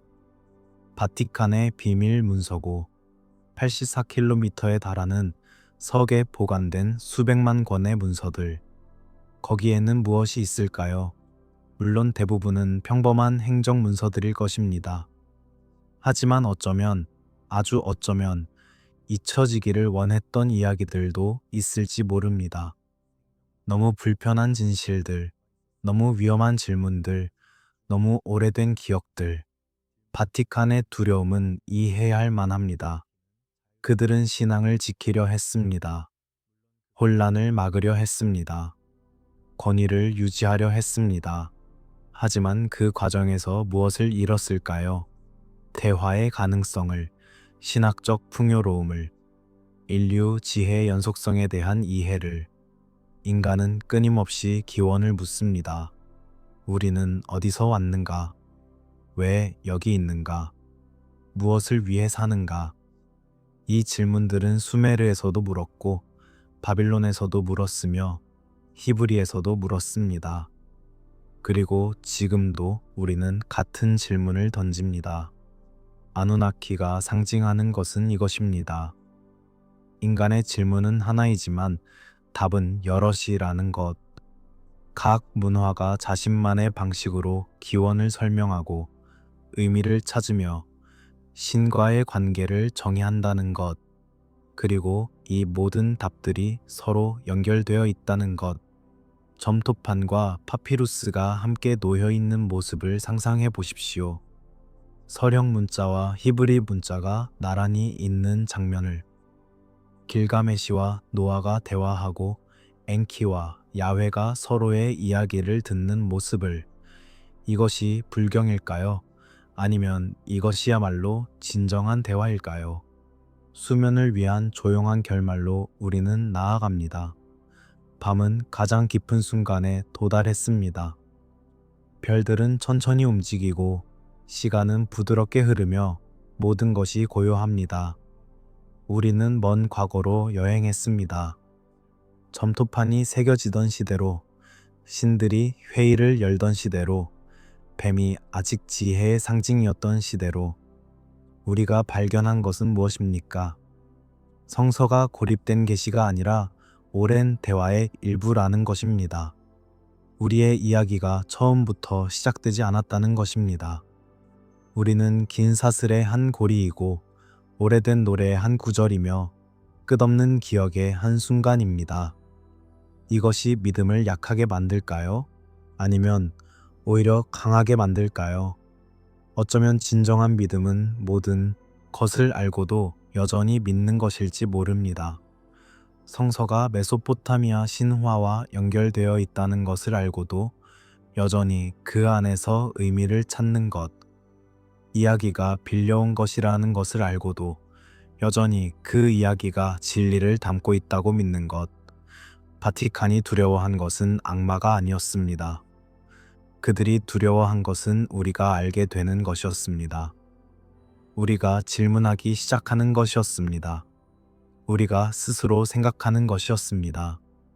하지만 지식은 막을 수 없습니다. 점토판은 발굴되었고 서령 문자는 해독되었으며 이야기는 퍼져나갔습니다. 이야기는 끝나지 않았습니다. 우리는 다시 기억할 뿐입니다. 수메르인들이 기억했던 것을, 바빌론인들이 기록했던 것을, 히브리인들이 재해석했던 것을, 그리고 이제 우리가 다시 읽고 다시 생각하며 다시 질문합니다. 잠들기 전에 마지막으로 생각해 보십시오. 당신의 이야기는 어디서 시작되었나요? 당신이 믿는 진리는 어디서 왔나요? 그것은 정말 처음부터 있었던 것인가요? 아니면 누군가의 기억을 이어받은 것인가요? 답을 찾으려 애쓰지 마십시오. 그냥 질문과 함께 머무르십시오. 질문 자체가 답의 일부이니까요. 점토판은 여전히 박물관에 있습니다. 성서는 여전히 읽힙니다. 두 가지 모두 인류의 유산입니다. 두 가지 모두 우리에게 말을 걸고 있습니다. 듣는 것은 우리의 선택입니다. 한쪽만 들을 것인가, 아니면 둘 다 들을 것인가? 대화를 거부할 것인가, 아니면 대화에 참여할 것인가? 밤은 이제 새벽을 향해 나아갑니다. 하지만 아직 어둠이 남아 있습니다. 그 어둠 속에서 편안히 쉬십시오. 꿈속에서 당신은 어쩌면 메소포타미아의 정원을 거닐지도 모릅니다. 딜문의 나무 아래 앉아 있을지도 모릅니다. 우트나피시 팀의 배에 타고 있을지도 모릅니다. 아누나키의 회의를 엿들을지도 모릅니다. 꿈에서 모든 시대는 하나가 됩니다. 과거와 현재가 만나고 신화와 역사가 뒤섞이며 질문과 답이 하나가 됩니다. 그러니 편안히 쉬십시오. 이야기들이 당신을 부드럽게 감싸도록 하십시오. 점토 위에 쐐기들이 자장가가 되도록 하십시오. 그리고 기억하십시오. 당신이 이 채널을 구독하고 후원한다면 앞으로도 더 많은 이야기들이 밤마다 찾아올 것입니다. 이집트의 피라미드 아래 숨겨진 비밀들, 마야 문명이 남긴 예언들, 인더스 계곡의 잃어버린 문자들, 역사 속에는 아직도 수많은 이야기들이 잠들어 있습니다. 그리고 그 이야기들은 당신이 듣기를 기다리고 있습니다. 구독 버튼은 당신의 손끝에 있습니다. 후원은 이 채널이 계속 새로운 이야기를 발굴하고 전할 수 있게 합니다. 그리고 무엇보다 당신이 이 이야기들을 다른 사람들과 나눈다면 더 많은 사람들이 밤의 평화 속에서 인류의 오래된 지혜를 만날 수 있을 것입니다. 밤은 끝을 향해 갑니다. 하지만 이야기는 계속됩니다. 한 문명에서 다음 문명으로, 한 언어에서 다른 언어로, 점토에서 파피루스로, 파피루스에서 양피지로, 양피지에서 종이로, 그리고 이제 디지털 화면으로. 매체는 바뀌지만 이야기는 남습니다. 당신이 잠든 후에도 이야기는 계속될 것입니다. 꿈속에서, 기억 속에서, 다음 세대의 마음 속에서. 그것이 이야기의 본질입니다. 이야기는 죽지 않습니다. 변형되고 재해석되며 계속 살아갑니다. 아누나키가 수천 년 후에도 여전히 우리와 대화하는 것처럼 이제 정말로 잠들 시간입니다. 눈을 감으십시오. 호흡을 깊게 하십시오. 모든 긴장을 놓으십시오. 당신은 안전합니다. 당신은 수천 년의 이야기들로 둘러싸여 있습니다. 그 이야기들이 당신을 지켜줄 것입니다. 메소포타미아의 밤하늘을 상상해 보십시오. 별들이 빛나고 강물이 조용히 흐르며 어딘가에서 점토판에 글을 새기는 소리가 들립니다. 작은 쐐기들이 부드러운 점토에 눌리는 소리. 그것은 역사가 만들어지는 소리입니다. 기억이 영원해지는 순간입니다. 당신도 그 역사의 일부입니다. 당신도 그 이야기의 한 장입니다. 당신이 오늘 들은 이야기는 내일 누군가에게 전해질 것입니다. 그리고 그렇게 이야기는 계속됩니다. 끝없이 영원히. 좋은 밤 되십시오. 평화로운 꿈 꾸십시오. 그리고 내일 밤 또 다른 이야기로 만나기를 바랍니다. 역사는 잠들지 않습니다. 우리는 단지 눈을 감고 귀를 기울이며 오래된 목소리들이 밤을 가로질러 우리에게 속삭이도록 할 뿐입니다. 하지만 아직 이야기는 끝나지 않았습니다. 우리가 놓친 것이 있습니다. 가장 근본적인 질문. 어떻게 많은 신들이 하나의 신이 되었을까요? 그것은 계시였을까요? 아니면 편집이었을까요? 고대에서 이름은 단순한 호칭이 아니었습니다. 이름은 본질이었습니다. 이름을 안다는 것은 그 존재를 지배할 수 있다는 것을 의미했습니다. 이집트 신화에서 이시스가 라의 진짜 이름을 알아내어 권능을 얻은 것처럼 메소포타미아에서도 신의 진정한 이름을 아는 것은 최고의 지식이었습니다. 수메르의 신들은 여러 이름을 가졌습니다. 엔키는 에아라고도 불렸습니다. 닌후르상은 닌마, 닌투, 만미라고도 불렸습니다. 각 이름은 조금씩 다른 측면을 강조했습니다. 엔키는 땅의 주인이라는 뜻이었고 에아는 집의 주인이라는 의미였습니다. 같은 신이지만 다른 역할에서는 다른 이름으로 불렸습니다. 이것은 혼란스러울 수 있었지만 동시에 풍부함을 의미했습니다. 신은 단일한 개념으로 환원될 수 없었습니다. 각 신은 다면적이었고 복잡했으며 때로는 모순적이기까지 했습니다. 엔키는 지혜로웠지만 장난스러웠습니다. 닌후르상은 자애로웠지만 격렬했습니다. 엔릴은 정의로웠지만 잔인했습니다. 그런데 시간이 흐르면서 신들이 통합되기 시작했습니다. 바빌론이 메소포타미아를 지배하게 되면서 마르두크가 모든 신들 위에 올라섰습니다. 에누마 엘리시는 이 과정을 신화로 정당화했습니다. 마르두크가 티아마트를 물리쳤으므로 그는 최고 신이 될 자격이 있다고. 하지만 정치적 현실은 이것이었습니다. 바빌론의 신이 제국의 신이 되어야 했습니다. 마르두크는 다른 신들의 속성을 흡수하기 시작했습니다. 그는 에아의 지혜를 가졌고 엔릴의 권능을 가졌으며 니누르타의 전투력을 가졌습니다. 그의 50개의 이름이 나열되었을 때 그것은 단지 찬양이 아니었습니다. 그것은 다른 신들의 역할을 모두 마르두크에게 귀속시키는 신학적 작업이었습니다. 여러 신의 기능이 하나의 이름 아래 통합되었습니다. 히브리 전통은 더 나아갔습니다. 신의 이름 자체를 발음하지 못하게 만들었습니다. 야훼 혹은 YHWH, 자음만 남은 이름, 모음이 사라진 이름. 이것은 의도적인 것이었습니다. 이름을 발음할 수 없다면 이름을 소유할 수 없습니다. 이름을 소유할 수 없다면 신을 지배할 수 없습니다. 발음되지 않는 이름은 신비를 만들었습니다. 신은 점점 더 멀어졌고 추상적이 되었으며 접근 불가능해졌습니다. 메소포타미아의 신들이 인간과 함께 먹고 마시며 회의를 하던 것과 달리 히브리의 신은 신의 산의 구름 속에 감추어졌습니다. 누구도 그 얼굴을 보고 살 수 없었습니다. 여러 신의 속성이 하나의 신에게 흡수되는 구조를 보십시오. 야훼는 창조자이자 심판자입니다. 전사이자 목자입니다. 질투하는 신이자 자비로운 신입니다. 정의의 신이자 용서의 신입니다. 이 모든 모순적인 속성들이 하나의 존재 안에 공존합니다.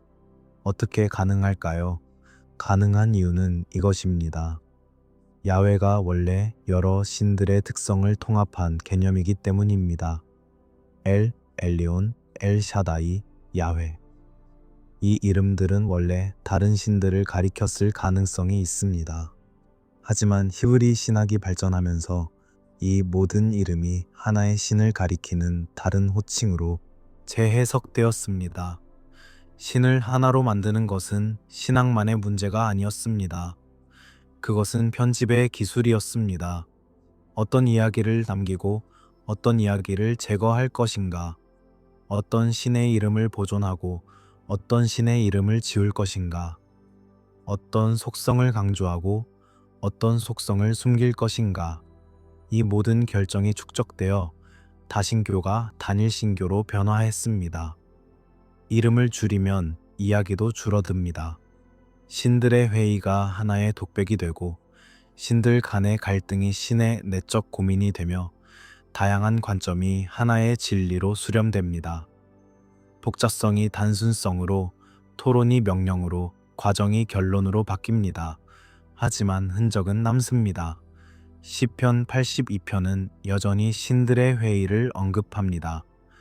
신명기 32편의 고대 버전은 최고 신이 세상을 신들에게 나누어 주는 장면을 담고 있습니다.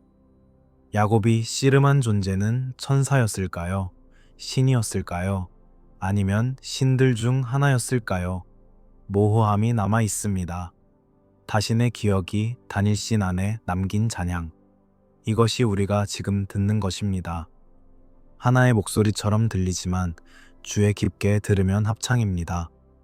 통일된 것처럼 보이지만 가까이 보면 짜임새입니다. 여러 실이 하나의 천이 된 것입니다. 밤의 고요 속에서 질문이 떠오릅니다.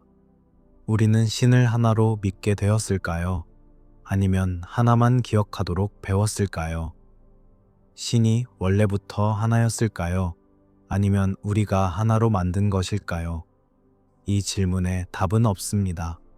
어쩌면 답이 필요하지 않을지도 모릅니다. 중요한 것은 질문 자체니까요.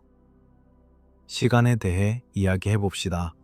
우리가 당연하게 여기는 시간, 70년에서 80년 정도 주어지는 인간의 수명.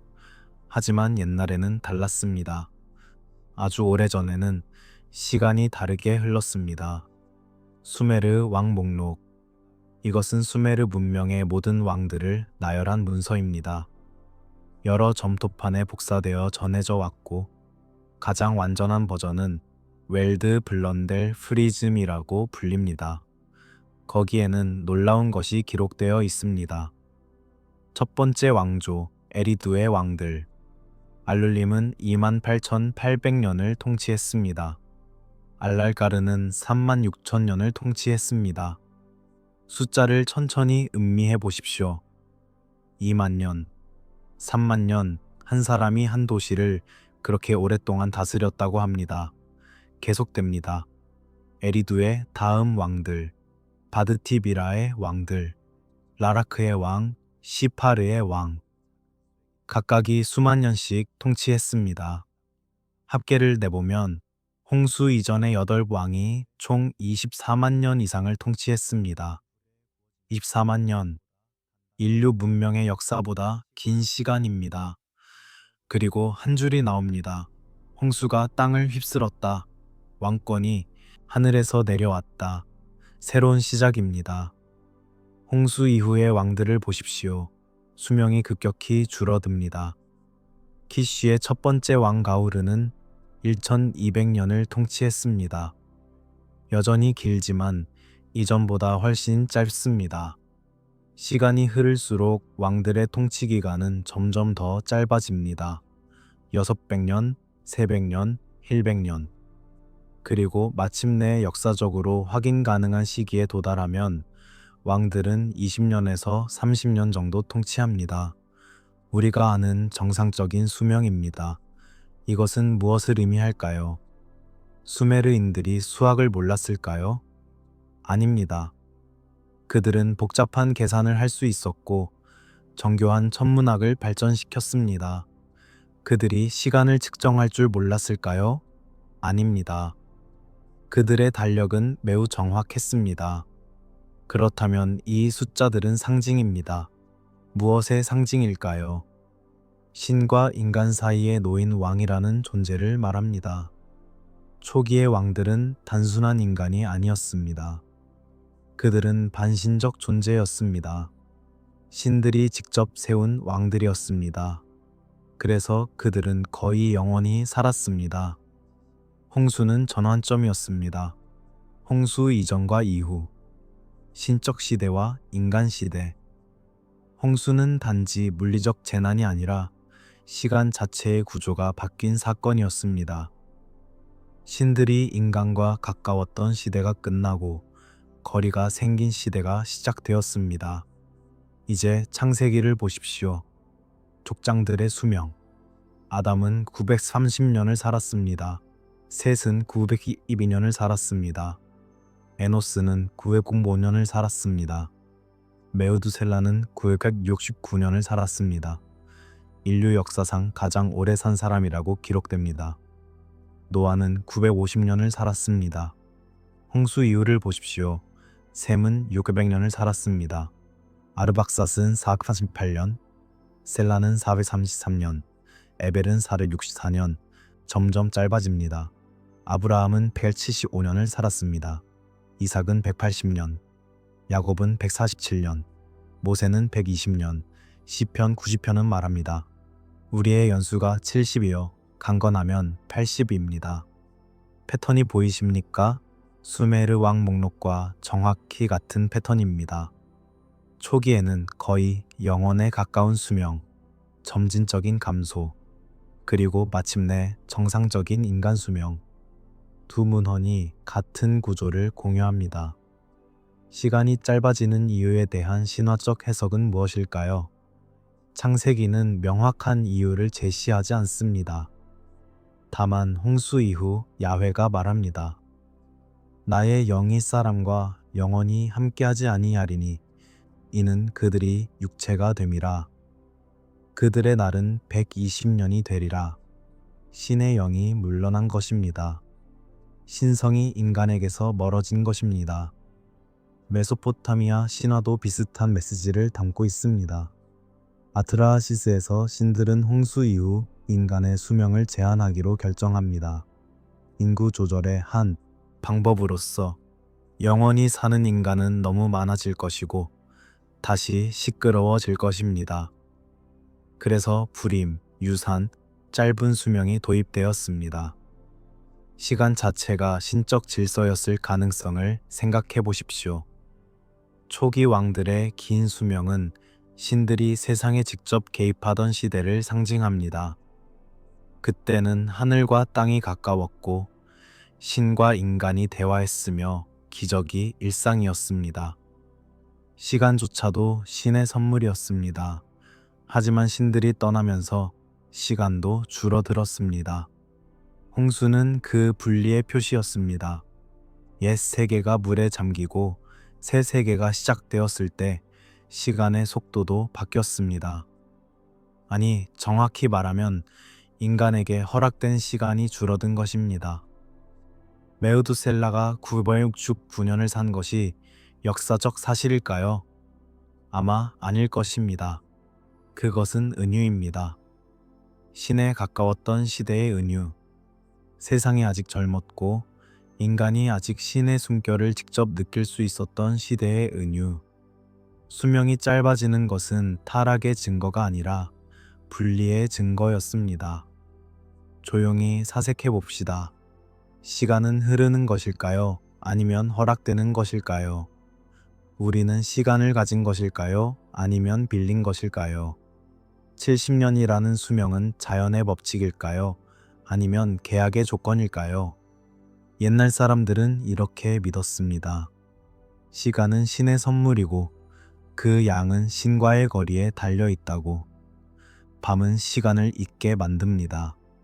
이 순간 당신은 몇 년을 살았는지 몇 년이 남았는지 중요하지 않습니다. 중요한 것은 지금 이 호흡, 이 고요함입니다. 어쩌면 옛 왕들의 긴 수명은 이것을 의미했을지도 모릅니다. 그들은 시간 속에 살지 않았습니다. 그들은 시간 너머에 살았습니다. 이제 우리는 하늘을 올려다봅니다. 별들이 빛나고 있습니다. 같은 별들이 5,000년 전에도 빛났습니다. 수메르인들도 이 별들을 보았습니다. 하지만 그들이 본 것은 우리가 보는 것과 달랐습니다. 수메르 문명의 천문 지식은 놀랍습니다.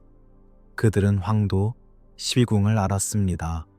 행성들의 움직임을 추적했습니다. 일식과 월식을 예측했습니다. 금성의 주기를 정확히 계산했습니다.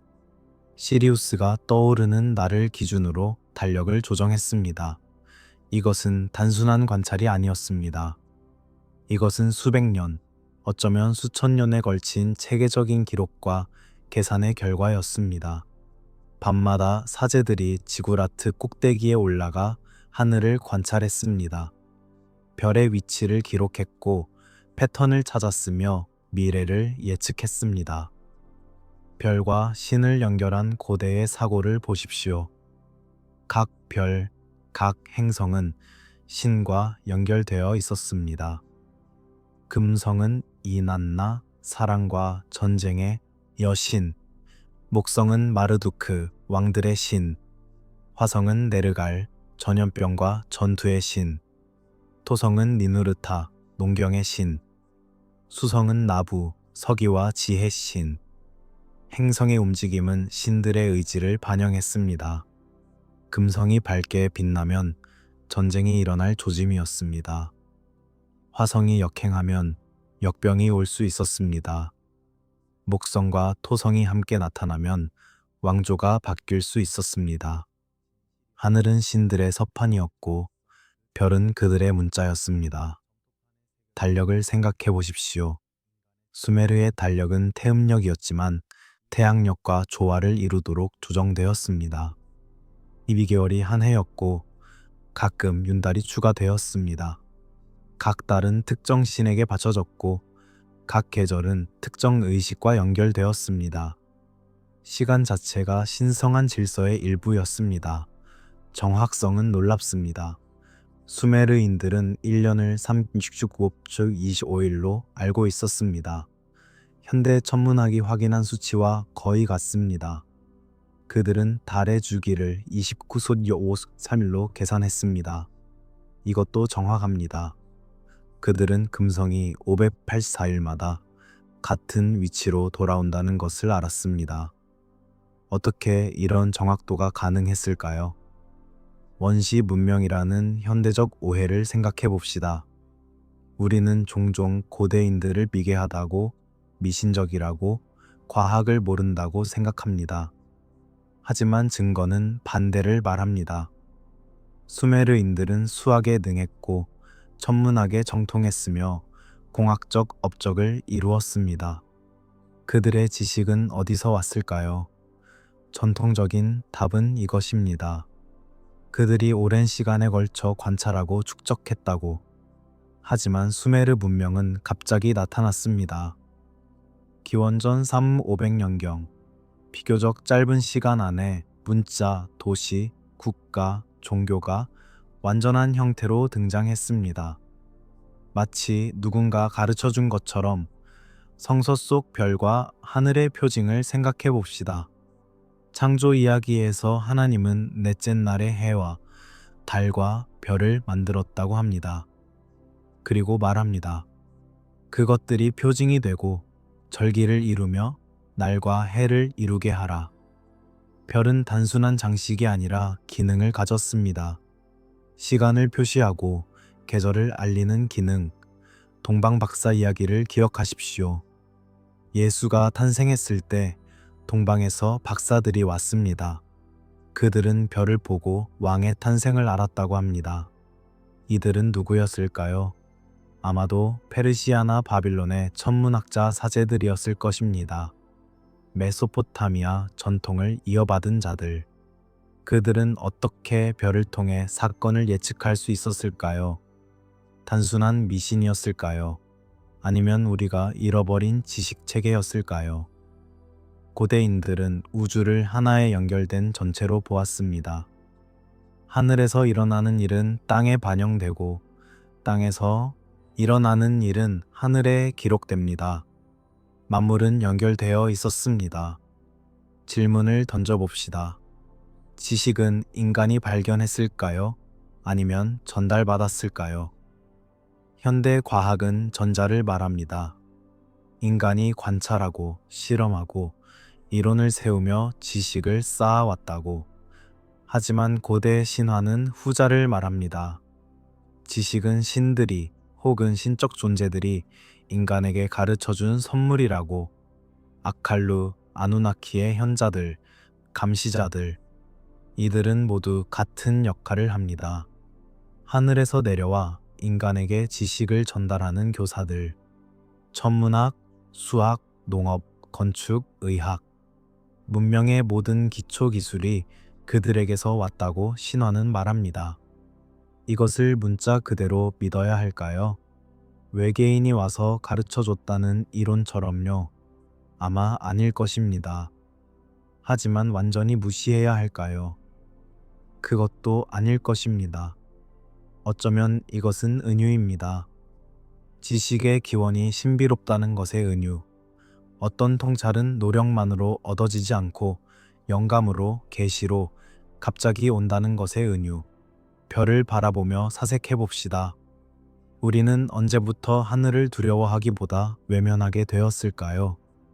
고대인들은 매일 밤 하늘을 보았습니다. 별자리를 알았고 행성을 추적했으며 우주와 대화했습니다. 하지만 현대인은 하늘을 잊었습니다. 도시의 빛이 별을 지웠고 우리는 고개를 숙이고 화면만 봅니다. 하늘을 잃는 것은 단지 별을 잃는 것이 아닙니다. 그것은 관점을 잃는 것입니다. 우리가 우주의 일부라는 감각을 잃는 것입니다. 고대인들은 하늘을 보며 자신의 자금을 느꼈지만 동시에 연결됨도 느꼈습니다. 우리도 별먼지로 만들어졌다는 것을, 우리도 우주의 이야기 속 한 장이라는 것을. 이제 우리는 조용해진 세상으로 들어갑니다. 신들이 말하지 않는 세상, 기적이 일어나지 않는 세상, 하늘이 닫힌 세상. 이것은 슬픈 이야기일까요? 아니면 필연적인 성장의 과정일까요? 수메르 신화를 다시 보십시오. 초기에는 신들이 인간과 함께 살았습니다. 엔키는 인간 도시를 거닐었고, 이난나는 인간 왕과 대화했으며, 우투는 정의를 집행하기 위해 직접 개입했습니다. 신과 인간 사이에 직접적인 관계가 있었습니다. 하지만 시간이 흐르면서 신들은 물러났습니다. 길가메시 서사시에서 이미 그 변화를 볼 수 있습니다. 길가메시는 신들을 만나기 위해 먼 여행을 떠나야 했습니다. 우트나피시팀은 강 입구의 먼 곳에 살고 있었고, 그곳에 도달하는 것은 거의 불가능했습니다. 신들은 더 이상 인간 곁에 있지 않았습니다. 인간에게 남겨진 세상, 이것이 우리가 사는 세상입니다. 신들은 떠났고 인간은 혼자가 되었습니다. 아니, 완전히 혼자는 아닙니다. 신들이 남긴 것들이 있었습니다.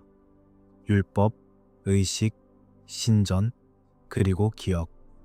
하지만 직접적인 목소리는 사라졌습니다. 신이 직접 개입하던 시대의 종말을 생각해 봅시다. 창세기 초반부를 보면 하나님은 자주 나타납니다. 아담과 걷고, 노아와 대화하며 아브라함을 방문하고 야곱과 씨름합니다. 모세와는 얼굴을 마주하고 말합니다. 불타는 떨기나무, 신의 산의 천둥, 구름 기둥과 불 기둥. 신의 현존은 명백했습니다. 하지만 성서를 계속 읽다 보면 신의 나타남이 점점 줄어듭니다. 사사기에서는 가끔씩 천사가 나타납니다. 왕정시대에는 예언자를 통해 말씀하십니다. 포로기에는 환상을 통해 계시하십니다. 직접적인 나타남에서 중재된 메시지로, 그리고 침묵으로 예언, 기적, 계시가 줄어드는 과정. 말라기 이후 400년의 침묵이 있었다고 전해집니다. 신이 말씀하지 않으신 400년. 유대인들은 이것을 고통스럽게 느꼈습니다. 왜 하나님은 침묵하시는가? 우리가 무엇을 잘못했는가? 어떻게 하면 다시 말씀을 들을 수 있는가? 성서 후반부로 갈수록 침묵이 늘어나는 이유는 무엇일까요? 신이 멀어진 것일까요? 아니면 인간이 듣는 방법을 잃어버린 것일까요? 어쩌면 둘 다일 수도 있습니다. 신은 한 걸음 물러서고 인간은 듣는 귀를 잃어갔습니다. 중세를 생각해 봅시다. 성서가 완성된 후 새로운 계시는 없었습니다.